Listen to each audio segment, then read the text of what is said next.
Lu et signé. Lu et signé. Lu Et signé. Lu, lu lu et signé. lu Lu et signé. lu et signé.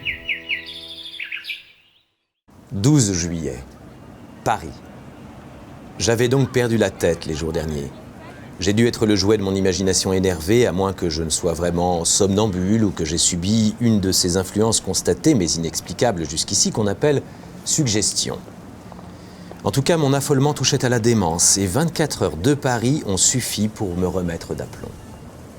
Hier, après des courses et des visites qui m'ont fait passer dans l'âme de l'air nouveau et vivifiant, j'ai fini ma soirée au Théâtre Français.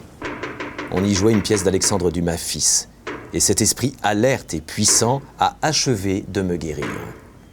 Certes, la solitude est dangereuse pour les intelligences qui travaillent. Il nous faut autour de nous des hommes qui pensent et qui parlent. Quand nous sommes seuls trop longtemps, nous peuplons le vide de fantômes. Je suis rentré à l'hôtel très gai, par les boulevards, au coudoiement de la foule. Je songeais, non sans ironie, à mes terreurs, à mes suppositions de l'autre semaine, car j'ai cru, oui, j'ai cru qu'un être invisible habitait sous mon toit. Comme notre tête est faible et s'effare et s'égare vite dès qu'un petit fait incompréhensible nous frappe. Au lieu de conclure par ces simples mots « je ne comprends pas parce que la cause m'échappe », nous imaginons aussitôt des mystères effrayants et des puissances surnaturelles. 14 juillet, fête de la République. Je me suis promené par les rues. Les pétards et les drapeaux m'amusaient comme un enfant. C'est pourtant fort bête d'être joyeux à date fixe par décret du gouvernement. Le peuple est un troupeau imbécile, tantôt stupidement patient et tantôt férocement révolté. On lui dit « amuse-toi », il s'amuse. On lui dit « va te battre avec le voisin », il va se battre. On lui dit « vote pour l'empereur », il vote pour l'empereur. Puis on lui dit « vote pour la République » et il vote pour la République.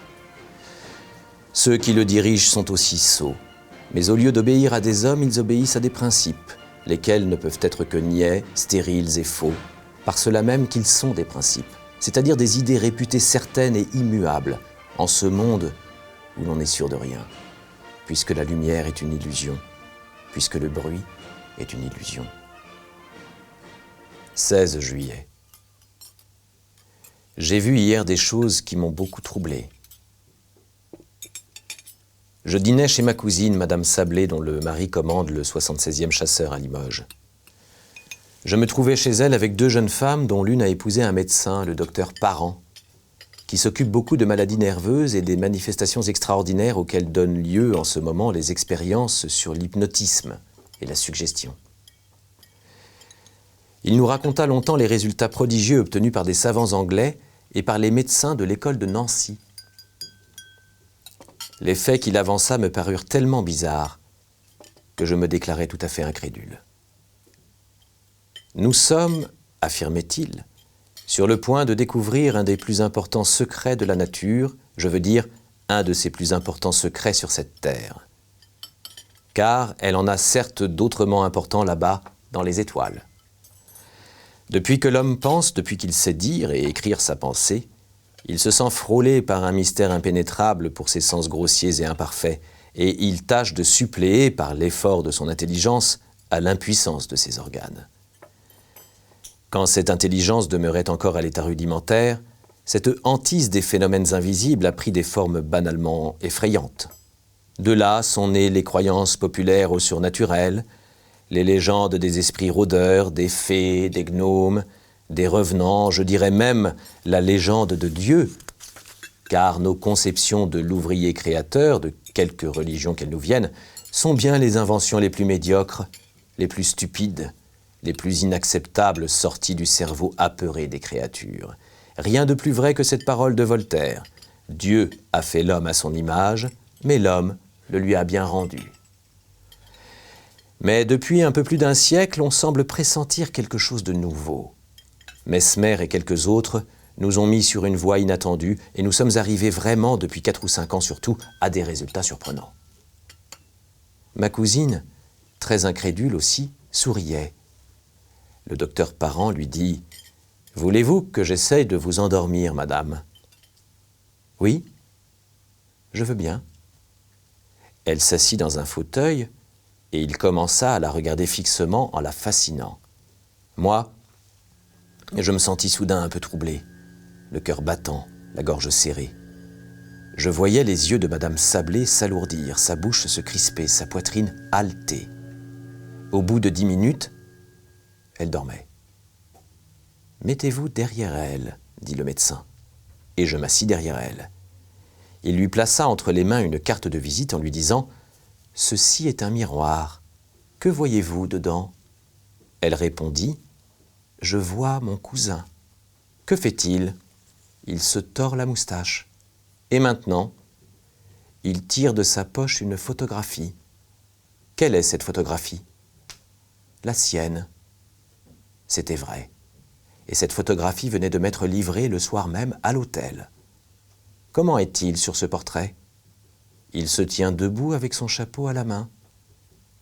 Donc, elle voyait dans cette carte, dans ce carton blanc, comme elle eût vu dans une glace. Les jeunes femmes, épouvantées, disaient « Assez, assez, assez !»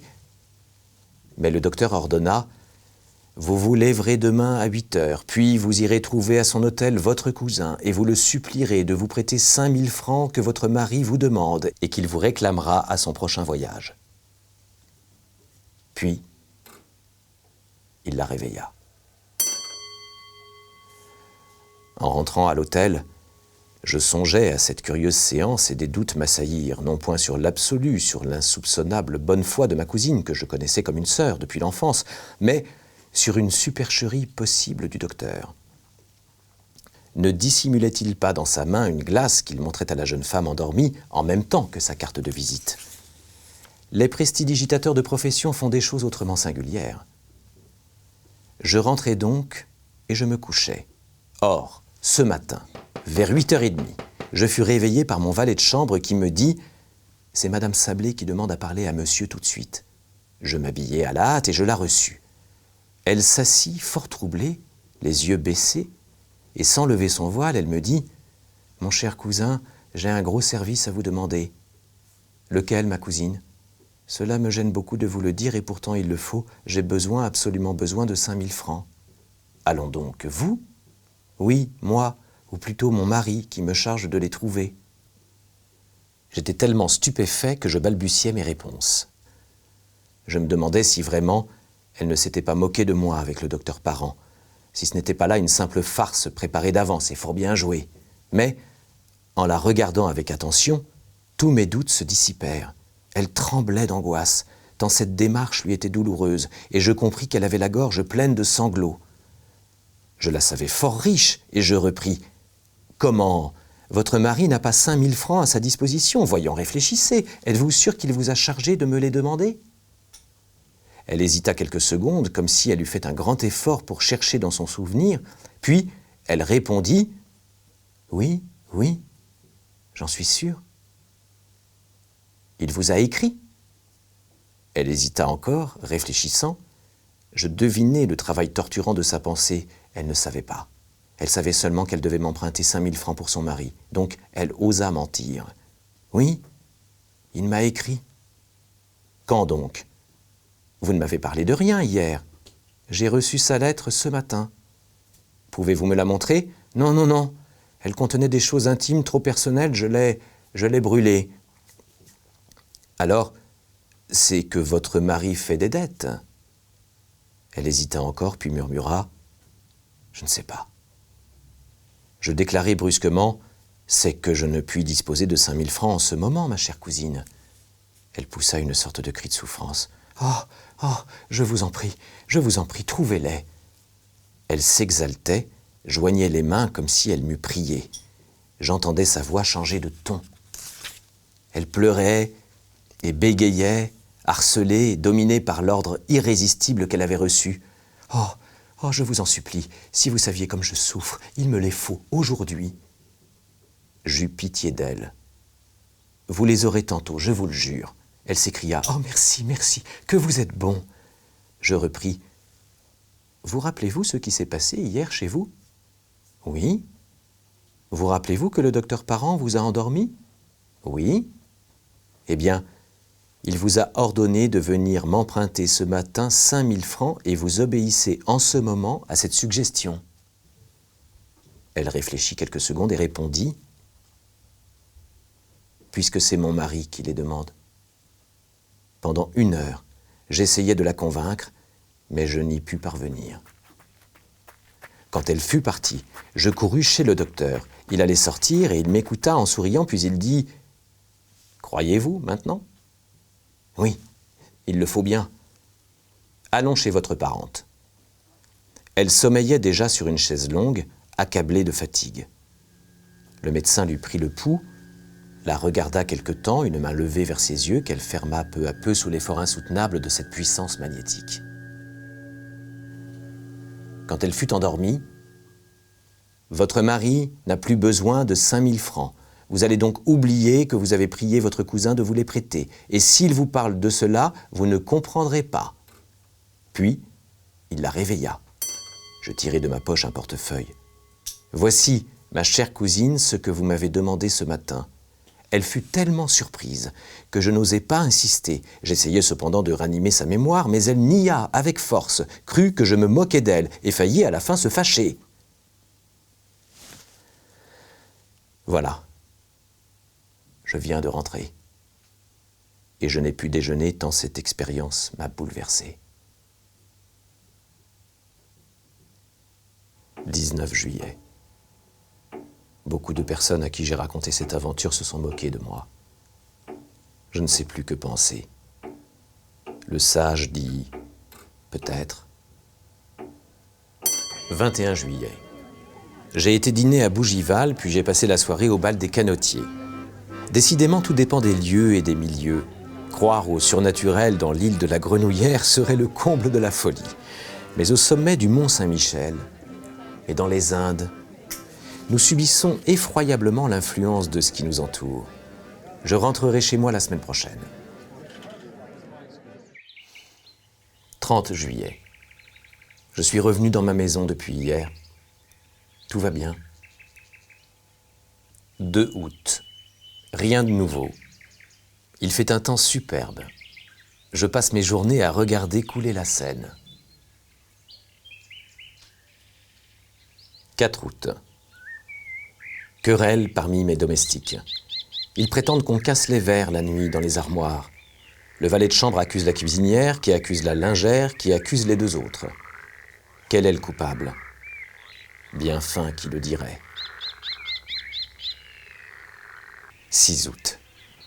Cette fois, je ne suis pas fou. J'ai vu. Je ne puis plus douter, j'ai vu. J'ai encore froid jusque dans les ongles. J'ai encore peur jusque dans les moelles. J'ai vu. Je me promenais à 2 heures, en plein soleil, dans mon parterre de rosiers, dans l'allée des rosiers d'automne qui commencent à fleurir. Comme je m'arrêtais à regarder un géant des batailles qui portait 3 fleurs magnifiques, je vis distinctement, tout près de moi, la tige d'une de ces roses se plier comme si une main invisible l'eût tordue, puis se casser, comme si cette main l'eût cueillie. Puis, la fleur s'éleva, suivant la courbe qu'aurait décrite un bras en la portant vers une bouche, et elle resta suspendue dans l'air transparent, toute seule, immobile. Effrayante tache rouge à 3 pas de mes yeux.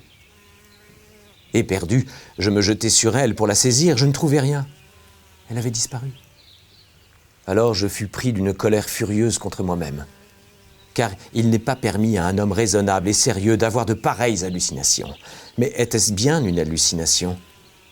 Je me retournai pour chercher la tige, et je la retrouvai immédiatement sur l'arbuste, fraîchement brisée, entre les 2 autres roses demeurées à la branche. Alors je rentrai chez moi, l'âme bouleversée, car je suis certain maintenant, certain, comme de l'alternance des jours et des nuits, qu'il existe près de moi un être invisible qui se nourrit de lait et d'eau, qui peut toucher aux choses, les prendre et les changer de place, doué par conséquent d'une nature matérielle, bien qu'imperceptible pour nos sens, et qui habite comme moi, sous mon toit. 7 août.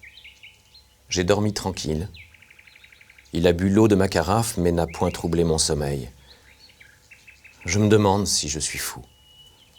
En me promenant tantôt au grand soleil le long de la rivière, des doutes me sont venus sur ma raison, non point des doutes vagues comme j'en avais jusqu'ici, mais des doutes précis, absolus. J'ai vu des fous. J'en ai connu qui restaient intelligents, lucides, clairvoyants même sur toutes les choses de la vie, sauf sur un point. Ils parlaient de tout avec clarté, avec souplesse, avec profondeur, et soudain leurs pensées, touchant l'écueil de leur folie, s'y déchiraient en pièces, s'éparpillaient et sombraient dans cet océan effrayant et furieux, plein de vagues bondissantes, de brouillards, de bourrasques, qu'on nomme la démence. Certes, je me croirais fou, absolument fou, si je n'étais conscient, si je ne connaissais parfaitement mon état, si je ne le sondais en l'analysant avec une complète lucidité. Je ne serais donc, en somme, qu'un halluciné raisonnant.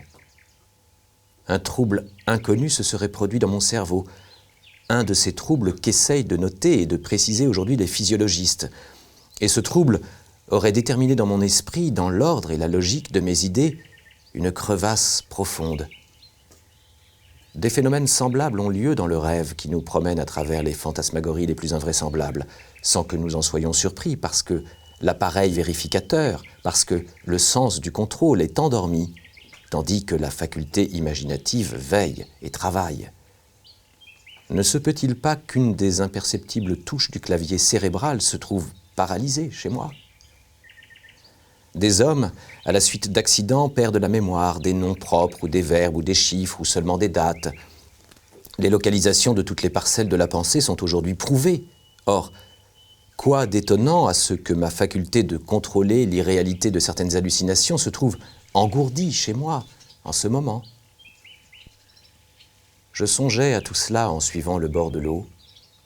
Le soleil couvrait de clarté la rivière, faisait la terre délicieuse, emplissait mon regard d'amour pour la vie, pour les hirondelles, dont l'agilité est une joie de mes yeux, pour les herbes de la rive, dont le frémissement est un bonheur de mes oreilles. Peu à peu, cependant, un malaise inexplicable me pénétrait. Une force, me semblait-il, une force occulte m'engourdissait, m'arrêtait, m'empêchait d'aller plus loin, me rappelait en arrière.